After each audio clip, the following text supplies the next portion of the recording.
Imagine a black woman in 1950s Alabama, Ruby Bridges, just 6 years old, walking into an all-white school with federal marshals guarding her every step.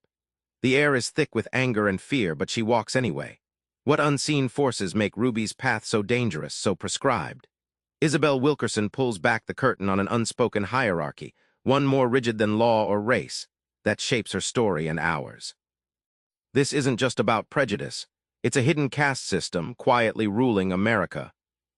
Let's start with how caste quietly cements itself into society, shaping lives without shouting. This system's roots dig deep and wide, far beyond what you might expect. Ruby Bridges didn't just enroll at an all-white school. She shattered a fierce social order. Federal marshals flanked her so she could learn without harm, but the real barrier wasn't physical. It was invisible rules telling her she belonged lower.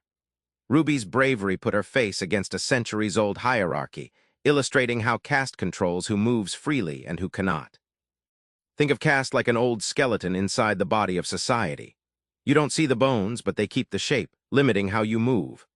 Wilkerson explains caste as a deep, enduring structure, independent from race or class, that assigns rank at birth and props itself up through rituals, myths, and laws, much like bones firm up a fragile body.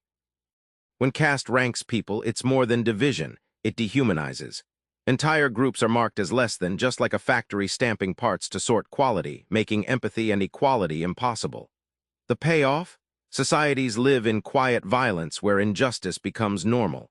Recognizing the skeleton lets us challenge it, breaking cycles that felt unbreakable. Caste isn't just an American thing. Wilkerson zooms out to show us how similar hierarchies ruled Nazi Germany and India, painting a scary but clarifying picture. In India, the caste system carved society into immutable layers called varnas and jatis. One's birth decided job, status, even who you could marry. Wilkerson shows how this system was so entrenched the idea of mobility was almost laughable. Centuries of tradition baked inequality into the culture's DNA, making change feel impossible. Hitler's Third Reich borrowed the caste playbook, wrapping its horrors in pseudo-scientific racial laws. Jews were branded as an untouchable caste, stripped of rights, purposefully downgraded to non-human status. It wasn't just racism. It was a state-orchestrated hierarchy with rigid, lethal consequences, proving caste's deadly global face. Across India, Nazi Germany, and America, a familiar pattern emerges.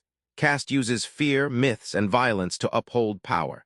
When a group is dehumanized, it's easier for others to justify exclusion or worse. Wilkerson essentially hands us a magnifying glass on human cruelty, rooted less in difference, more in desperate power games. If caste feels immortal, how do we fight it? Wilkerson doesn't leave us hopeless. She reveals cracks in the system where true healing starts. The toughest part about caste? Denial. Wilkerson argues that the first real rebellion is noticing caste's grip, calling it out by name.